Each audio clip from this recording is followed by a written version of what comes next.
Hello students, welcome to EPG Pathashala.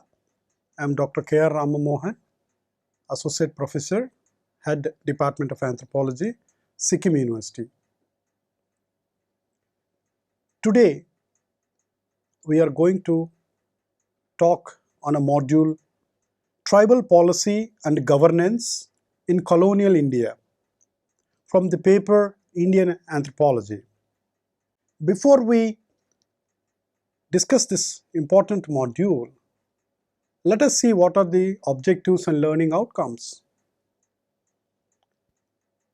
To understand what are the important phases of the interaction between tribals and the colonial administration.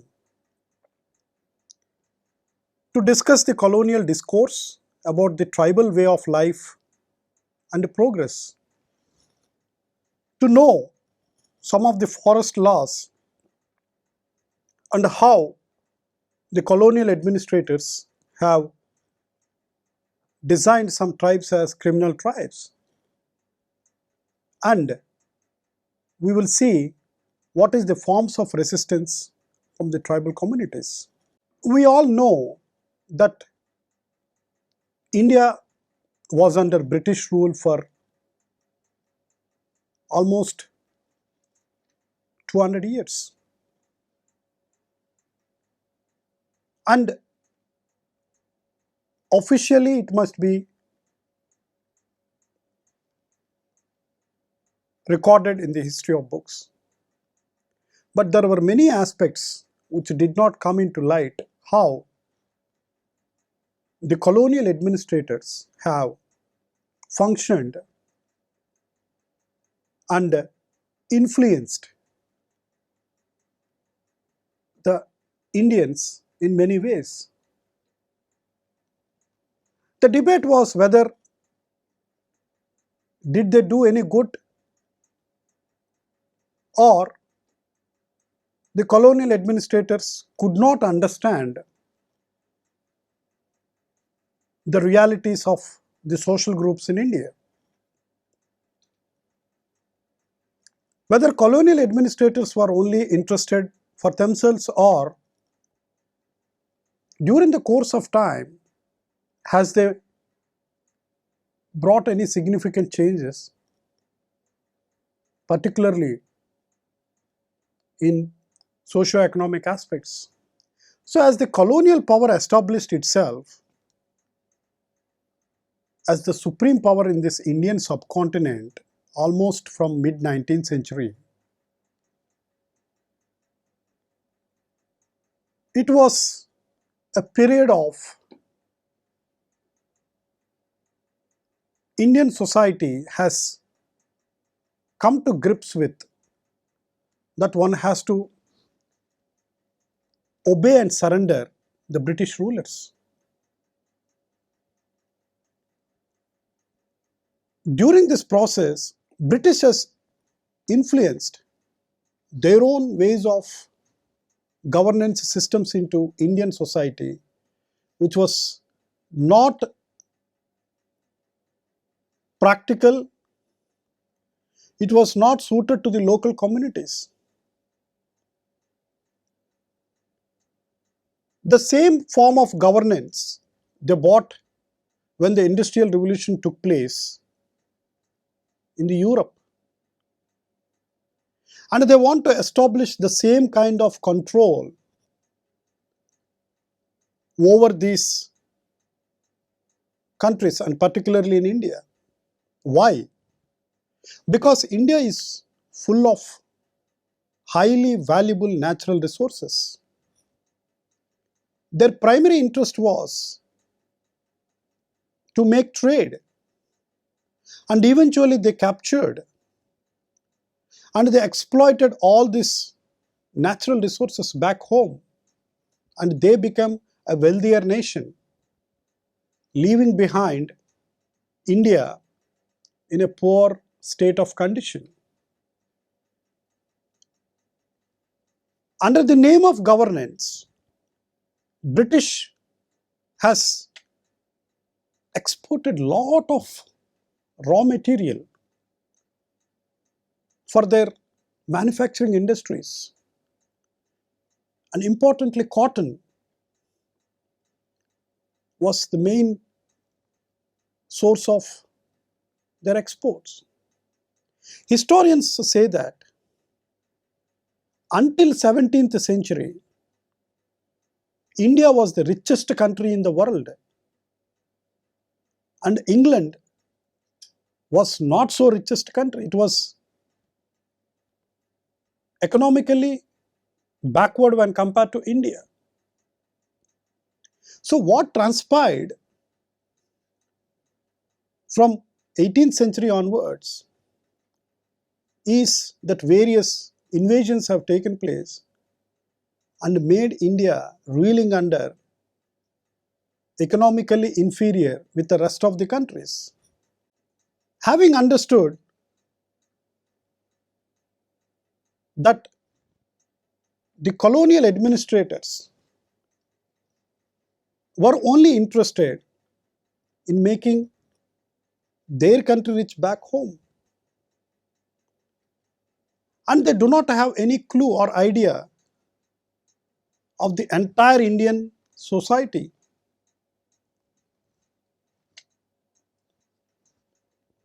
And when it comes to the scheduled tribes, they have no understanding at all why these communities are like this, and why the communities are in a subsistence pattern. Noticing these scheduled tribe communities across various forest zones in India, which are minerally rich in all the habitats, the colonial administrators started taking these resources in these places by appointing the administrators which favors them, so that they can take all the resources which are otherwise meant to or only the rights of the indigenous people. So they came with this policy centered around the tribal habitats of wild and minerally rich, natural resources rich forests. If you look at the tribal way of life, majority of the tribals in India have a very symbiotic relationship with the forests. One cannot separate the tribal life with the immediate environment. That means the forests, as majority of the tribes lives in these forest zones. All their economy is centered around the forest. They eke out their livelihood towards by these forests. Either it could be hunting gathering, minor forest produce. Having understood that the tribals take all the both major produce and the minor produce from the forests, which have been used in many ways for their economy. So both forests, their environment, and their social life is inextricably intertwined. We cannot separate those two things. And if we delineate the tribes from their resources, that leaves them in a pauperization state, because they do not know how to make their livelihood. The entire religious life, the entire traditional beliefs, customs were in tune with the immediate environment a tribal community lives. And this is not a one-time phenomenon. This has been there since the origin of these communities. So tribals did not want anything from outside. They depend upon their available resources. Hence, they were considered to be as having a subsistence economy where there is no profit motive. And because this is a collective activity, but in that period of time, the colonial masters, the colonial administrators, and the Indians who are working under the colonial officers could not comprehend fully how the tribes live. They had only speculations. They had their own ethnocentric views about the tribal way. And they did not think of that these tribal communities should be progressed or they should put on the developmental path. They don't want that. If the administrators want to put the tribals on the developmental path, that means they become empowered. So they are not interested with that.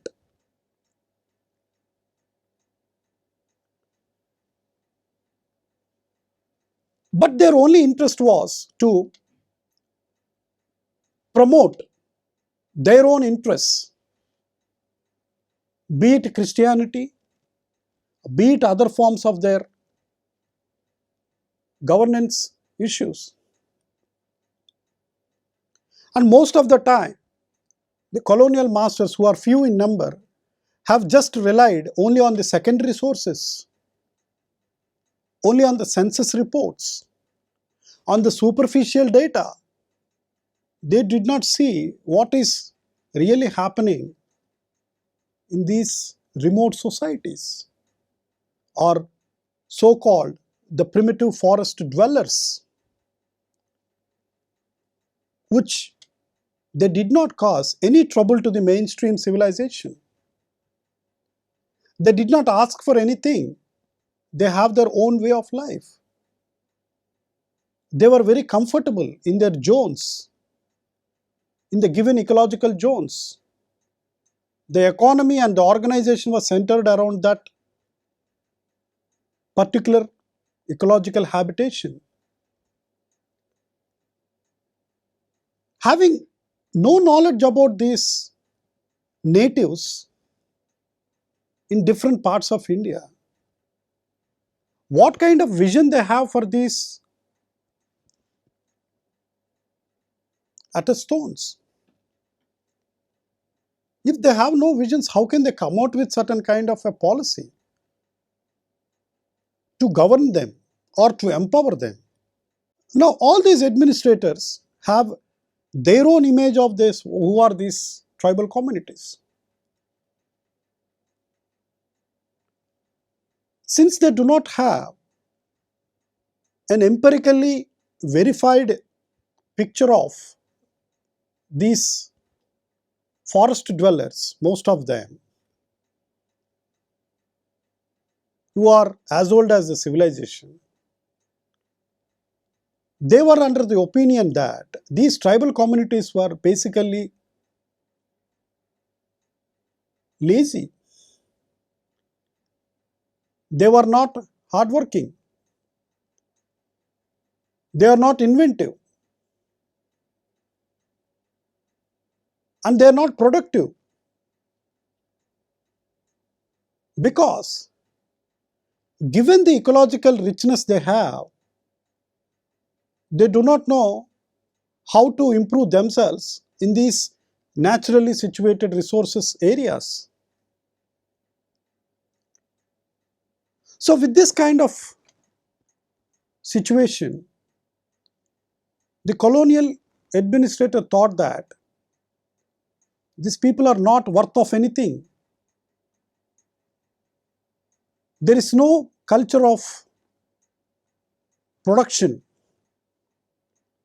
There is no invention.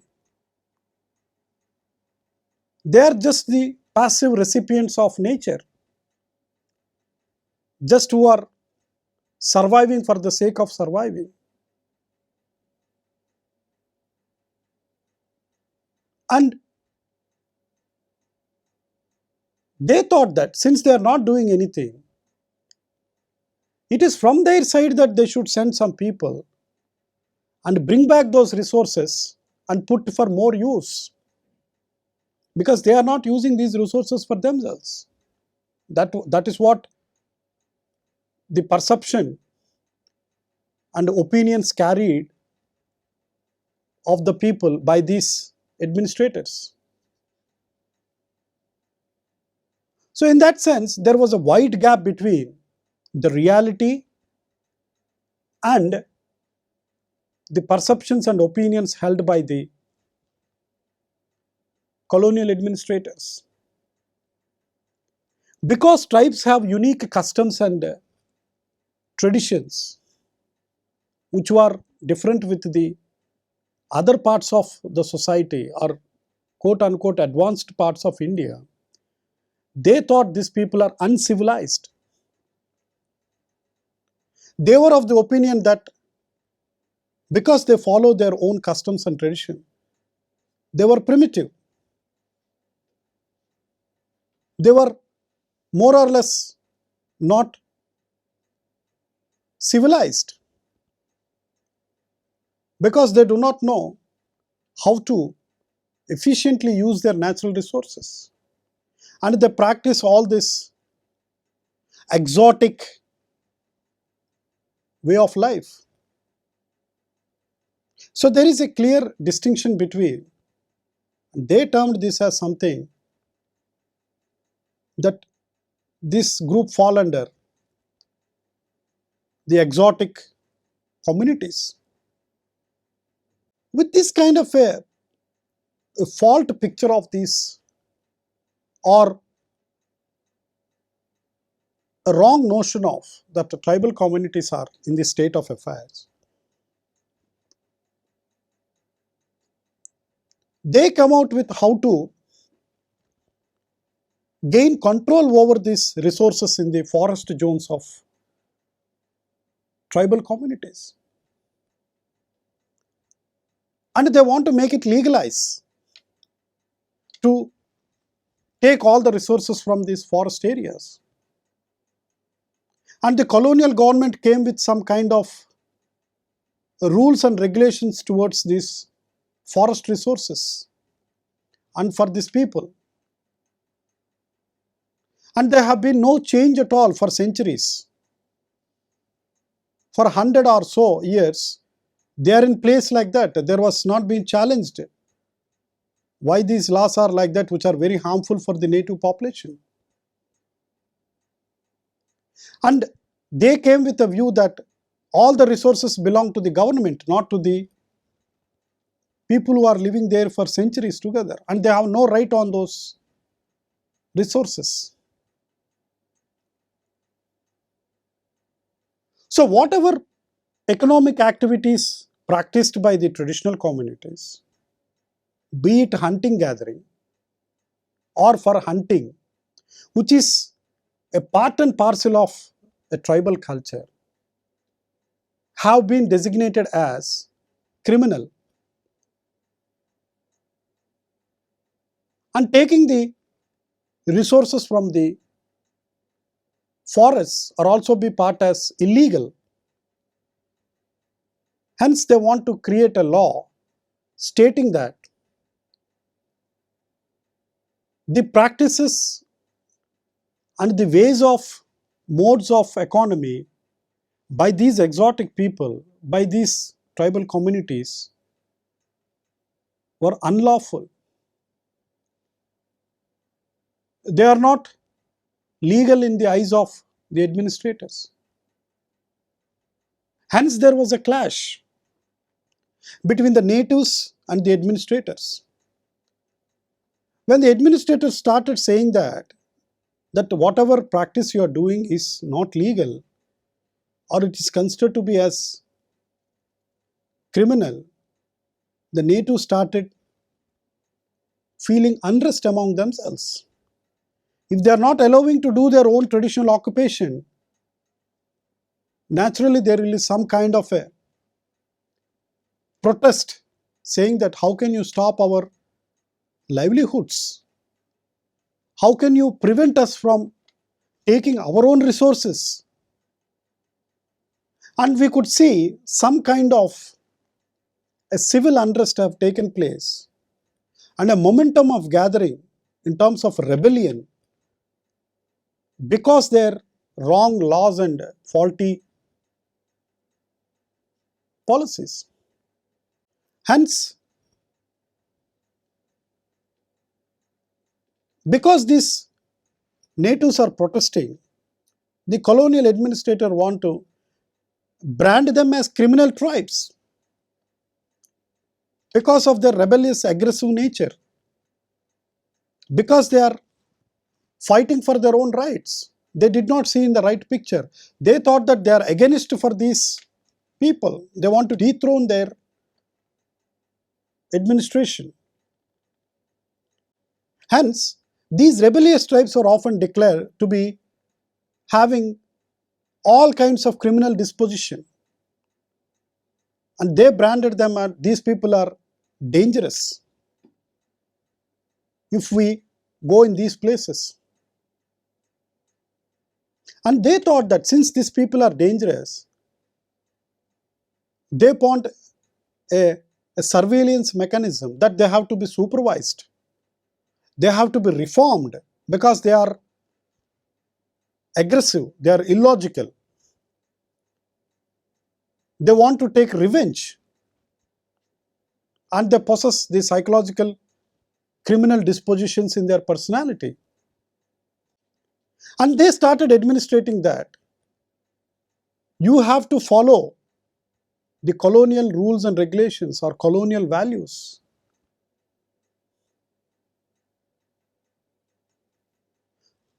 With the kind of administrative principles that they brought from their own country, especially from England, and that kind of jurisprudence, they wanted to test it or they want to implement in this native people.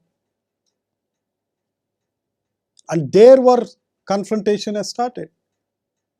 Because that form of government, that mode of a government, that kind of conflict resolution did not work here, did not suit the situation where the tribal societies live. And we could see the sporadic tribal rebellions in some parts of India. So, understanding the tribal rebellions, a rebellion will not come on its own. And more so, the tribal rebellions will not come out of the blue. It must have some kind of a base. When a society is in a peaceful coexistence, when the society is in harmoniously surviving for and sustaining for longer period of time, how could there be a rebellion? This was a fundamental question. And more so with the peaceful tribal communities. Hence, we have to look into what are the factors that triggered, which attributes have influenced, or which aspects have facilitated to gather the momentum of these tribal rebellions. And most of the tribal rebellions were aimed at winning back particular rights lost by them. It is not the against the government. It is fighting for their own rights. So there is no negative connotation, there is no anger, there is no animosity for the other group, but rather the spirit of the rebellion is to get back their own privileged rights that they deserve. They own it because they have been there for centuries. And it is the outsiders which are coming and disturbing the life out there in these forested zones, in these ecological zones, which making them to becoming restless and to say that this land belongs to us. We have every right to eke out our livelihood, and we can get from whatever there in these resources. Hence, most of the tribal rebellions remained local and sporadic. Hence, the time where communication was not there, because all pockets of tribal societies were cut off. There was no proper coordination with the other communities. Perhaps there could be equally similar movements have come up when their rights were threatened, when their privileges were taken by the outsiders, and it becomes silent. And because there was no communication with other communities, the administrator could use all the external force to suppress these movements. They could use all the machinery at a local level not to bring it out, so that no other community should know that there is something going on in these areas. To take it further, these tribal rebellions informs us that